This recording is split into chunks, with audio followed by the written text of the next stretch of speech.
Ang contractor natin ay si Mami Pin.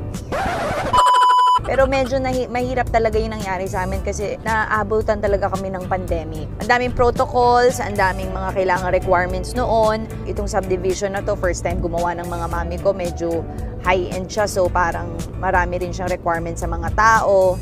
Tapos madami din siyang bawal. At the same time, nasabayan kami ng...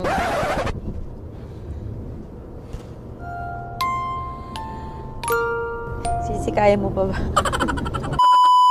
Hindi, nasabayan pa kami ng pandemic, so mga delay shipping, yun yung mga nangyari. Pero normal naman daw talaga yun sa construction na maraming delay. Tsaka in a way, nade-delay din ako mamili ng mga gamit para rin delayed ang gastos.